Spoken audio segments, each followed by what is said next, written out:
Well, it was heading that way. I think if the campaign had gone on for longer, it would have got there. It had such an impact that nobody predicted. I mean, I was predicting it by the end because I was going canvassing and finding the sort of surge that'd been for Corbyn inside the Labour Party being expressed outside the Labour Party in a slightly different way, but people were wanting a change and saw him as different and as a genuine politician that was close to them. And often, they would be involved in some quite daily struggle. Like I met a young woman who was so depressed by the state of special needs schools, and she had a special needs kid, that she just got organised with other parents to do something about it. And she said she joined when she heard about Corbyn and saw him and listened to him, she just felt he was talking to her. And so, joined up and became part of the party and part of momentum. And that was happening all the time.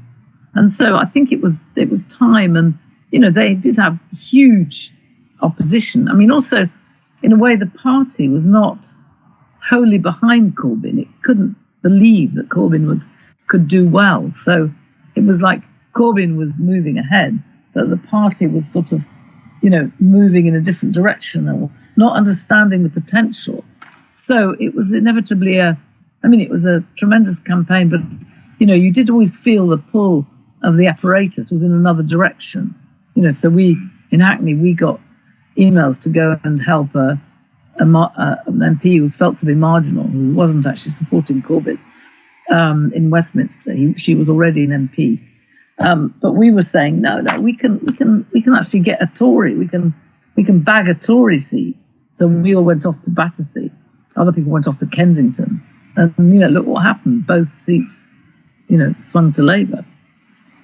And so I think, I think it was moving in the right direction.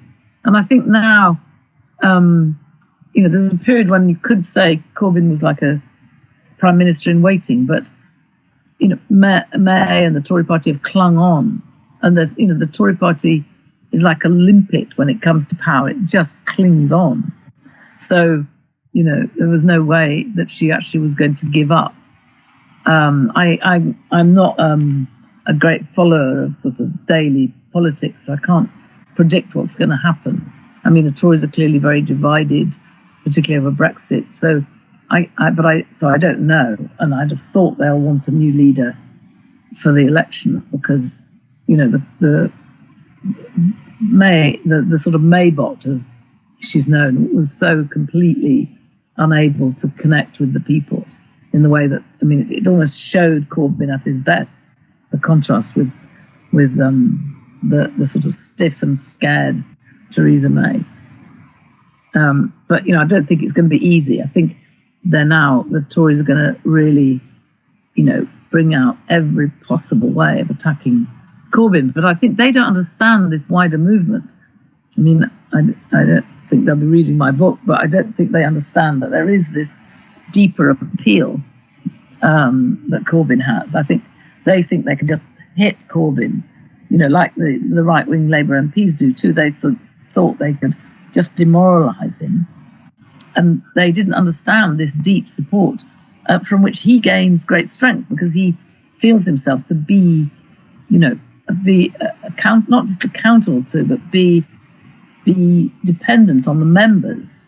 So he'll always go back to the members. He'll always encourage the members, and they will in turn, be always encouraging and pushing him, and pushing for a Labour and working for a Labour government. So all these social movement people are often canvassing as well. They're engaged in electoral politics of their own sort, so they're not doing it in the same way as many traditional Labour Party people do. They do it more like a social movement, engaging people on the streets and discussing and arguing and so on.